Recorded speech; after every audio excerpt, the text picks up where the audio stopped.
Arrivé en Chine il y a 30 ans, il fait la charité avec ses amis de Wuhan à Gansu. En 2012, Jean-Pierre est arrivé à Wuhan. Il enseignait la culture française à l'université de Jianghan. Grâce à ce professeur créatif et attentif, les étudiants ont obtenu plusieurs prix lors de concours francophones nationaux. Très vite, il est très sollicité par les étudiants et ses camarades. D'ordinaire, Jean-Pierre habite près de l'université. C'est là qu'il lit et prépare ses cours, activité indispensable à sa vie quotidienne. En 2004, Jean-Pierre se joint à l'association de bienfaisance Les Enfants de Madaïfu, lancée par un médecin français de Médecins sans frontières dans le Guangxi en 1999. Cette association se consacre à aider les orphelins dans les zones pauvres en Chine. En plus de leurs propres dons, ils collectent aussi des fonds auprès d'entreprises françaises en Chine. Aujourd'hui, ces enfants qui ont été aidés sont devenus adultes.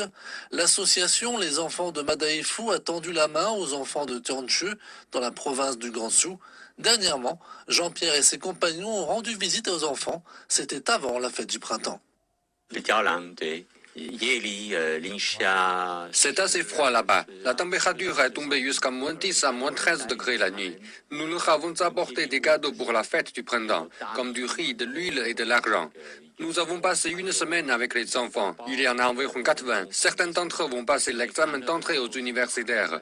On espère qu'ils pourront poursuivre leurs études universitaires et on va les soutenir continuellement.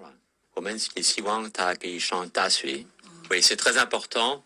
L'affection qu'on peut apporter aux enfants, c'est très important. Parce que ce n'est pas uniquement une aide matérielle pour manger, mais c'est aussi une aide générale qui leur donne confiance, qui leur permet de prendre des choses eux-mêmes, par eux-mêmes. La première chose, c'est que on espère qu'ils puissent vivre leurs rêves.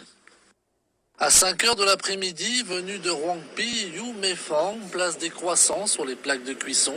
Jean-Pierre a financièrement soutenu cette jeune fille après la fin de ses études au lycée pour qu'elle puisse apprendre la pâtisserie à Shanghai. Un an plus tard, Yu Meifang est devenue boulangère. Beaucoup de mes amis sont allés apprendre la couture, mais je voulais être différente. Alors Jean-Pierre m'a envoyé apprendre la pâtisserie. Il m'a même acheté les billets de train. Sans son aide, je serais couturière dans une usine pour faire des choses ennuyeuses. Mais maintenant, je fais un travail intéressant. Ayant très jeune perdu ses parents, Yu Meifang vivait pauvrement avec son oncle et son grand-père dans la campagne de Huangpi. C'est à 10 ans qu'elle rencontre Jean-Pierre. C'était dans le bureau des affaires civiles de Huangpi. Depuis, Jean-Pierre et ses compagnons rendaient visite à Yu Meifang et ses amis tous les 3 mois. La boulangerie où Yu Meifang travaillait n'est pas loin de l'université de Jianghan.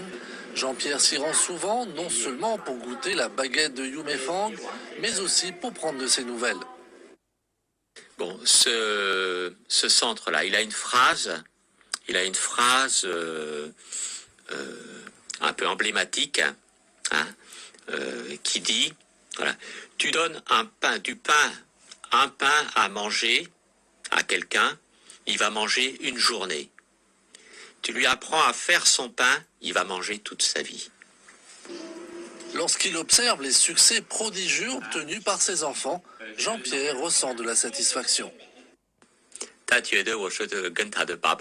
Un enfant m'a dit qu'il me considérait comme son père. Chaque année, il m'envoie un message pour la fête des pères. Cela m'emplit de bonheur. C'est la fin de